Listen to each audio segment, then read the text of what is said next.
Perkenalkan, saya Nabila Syanda Alifa dengan rekan saya Silva Doyapsyari, kami dari Program Studi S1 Terapan Manajemen Perusahaan, Universitas Logistik dan Bisnis Internasional. Pada kesempatan kali ini, kami akan membahas sedikit mengenai kepemimpinan di era digital. Di tengah perkembangan teknologi, cara kita bekerja, belajar, bahkan memimpin telah berubah total.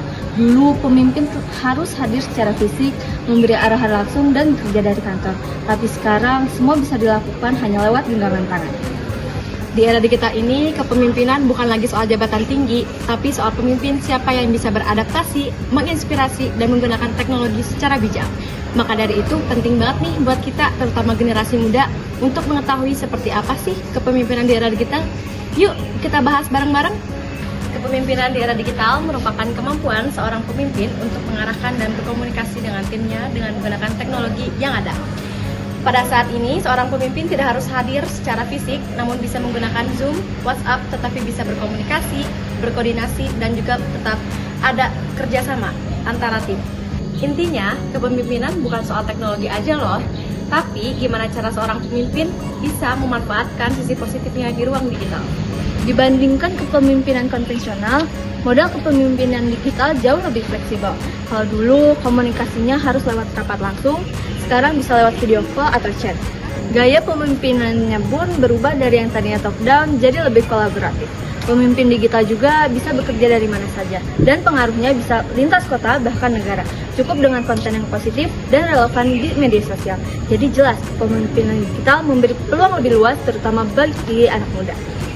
Meski tampak mudah, kepemimpinan digital punya tantangannya tersendiri. Informasi menyebar secara cepat, jadi seorang pemimpin harus bisa membedakan mana yang fakta dan mana yang hoax.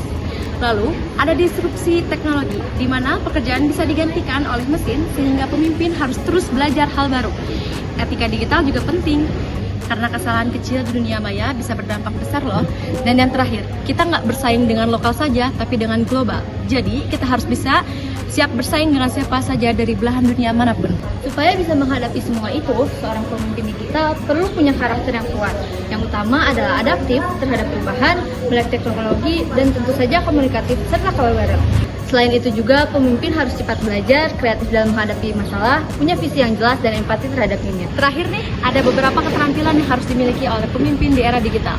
Di antaranya yang pertama, literasi digital, supaya pemimpin bisa mengoperasikan alat kerja secara digital. Lalu, ada kemampuan berpikir kritis untuk mengambil keputusan yang tepat, kecerdasan emosional agar bisa menjaga hubungan baik dengan tim, komunikasi publik yang efektif, dan tentu saja kolaborasi jarak jauh. Karena tim sekarang bisa tersebar di mana-mana.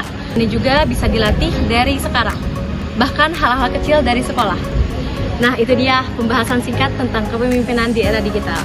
Kita udah lihat nih gimana peran pemimpin berubah seiring dengan perkembangan teknologi, lebih fleksibel, lebih kolaboratif, tapi juga penuh tantangan baru.